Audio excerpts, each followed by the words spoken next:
Hi there, Bill Manacero, Top Dog here at Old Dogs REI Network. If you've enjoyed this podcast, first we want to thank you for listening. But second of all, I think one of the reasons you probably enjoyed is because there is an amazing production quality here, and that is all done by Mino Studio. Mino Studio has been producing this podcast from the very beginning, and they do a great job. Mino Studio 777 at gmail.com. That's Mino, M-E-N-O, Studio 777 at gmail.com.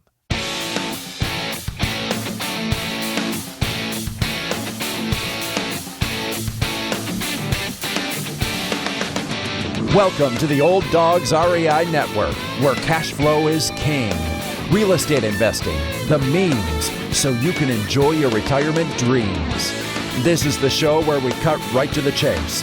No sales pitch, no long monologues, just simple how-to real estate investing advice, so you can earn the passive income you need to enjoy your retirement today. And now, your host and chief old dog, Bill Manacero. Hello, Old Dogs, and welcome to Fun Facts Friday. This is our once a week, only on Friday show. Oh, we have special episodes, not featuring guests, where I will share tricks, tips, terminology, and techniques that will help skyrocket you to real estate investing success.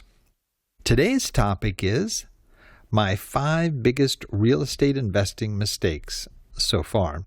Now, when you get into real estate, you got to realize you're going to make mistakes. All of us do. And even the best investors have those mistakes, those things that have happened, maybe choices that were not that good. Maybe there was something that you did that you just didn't think would turn into a disaster, but does. And we kind of live with mistakes as they go through. You try to reduce them as much as possible, but you do have mistakes, and I hate to focus on the negatives. Maybe the next one will be on my 5 biggest real estate successes, but I do want to share this information with you because I think it can be helpful for you as well as you are looking at real estate investing as a means to augment your retirement or your lifestyle or however you may be involved with real estate investing.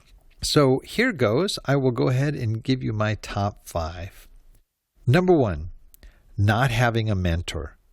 When I first started out, I had done all of my research myself. I watched videos. I listened to podcasts. I read books, all kinds of information. And I jumped right into buying some, actually they were properties that were turnkey properties. And it was not the best experience, and I had some major issues that developed later on after I had purchased those properties. If I would have had a mentor, I could have run this by them before I purchased anything, and if that person was experienced, I think they would have probably seen through the things that I did not see.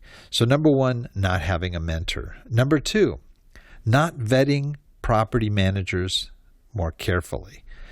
This is an area that I think a lot of folks, no matter how experienced you are, encounter challenges in, and that is in selecting property managers that will have your best interest at heart and are going to do all they can to try to make you successful in your market.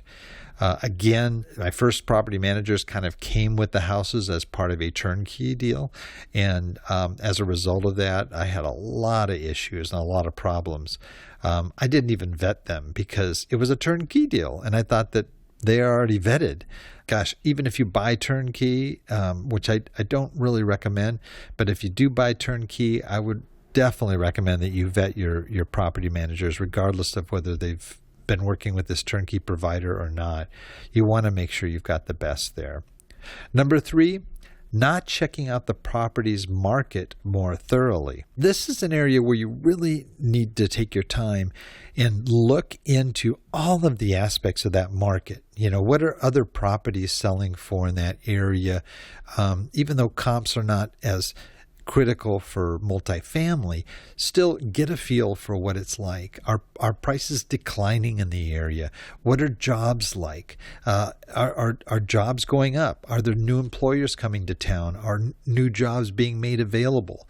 What is the overall economy? What's the unemployment rate? All of these factors and many more that I've covered in previous podcasts are things that you want to check out for your market. Because if you get into a market and all of a sudden you're expecting, boy, I'm going to have this thing filled up to 90%, 95% capacity or occupancy, then you may be in for a surprise if the market is declining or there's other issues. Number 4, wasting time with the wrong funding source. This is one of my first big mistakes, and I found a bank that had a big name that I thought would really be able to take care of all of my needs on a loan. I spent months and months going through processes, providing them with information and so forth, and trying to keep them moving along so that I could get this loan approved. And then at the last minute, they turned it down because I didn't have W-2 income. Well, they knew I didn't have W-2 income from the very beginning. So that was sort of an excuse they gave.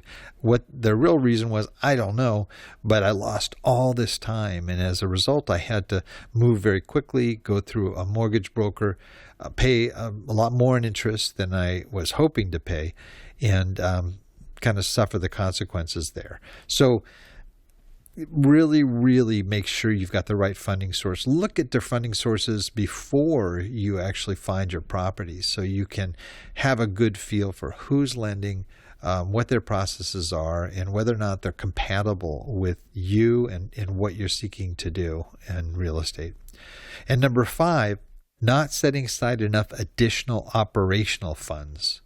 This is one that many of us fall into. We just think, well, there's I'm getting so much income in, and that should cover any kind of broken water heaters or anything of that nature.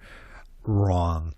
You always need to have at least a minimum number of months of operational funds. Let's say you didn't get any income for 3 months or 6 months. You should have enough operational funds there to cover, if you're paying utilities, your utility expenses, your mortgage, any other expenses associated with that property. It's really important that you take this one to heart, because anything can happen with a property. And if you have that backup, it'll just help you through any kind of a difficult temporary situation. Well, those are my 5 biggest real estate investing mistakes so far. And I'm hoping that that will be helpful for you, and you'll take that to heart as well as you look at your real estate investing endeavors. Please note, everything that I mentioned here will be in my show notes at our website at olddogsreinetwork.com/blog. That's where our show notes are located. And you can get information on the list as well. So until next time, remember, cash flow is king, real estate investing the means. Thanks again for listening, and God bless. Thank you very much for visiting the Old Dogs REI Network. We would greatly appreciate if you would stop by iTunes and let us know what you think of the show. We would love if you could subscribe to the podcast, give us a 5-star rating, and write a review. The more ratings and reviews we receive, the more visible the podcast will be to others. Thank you.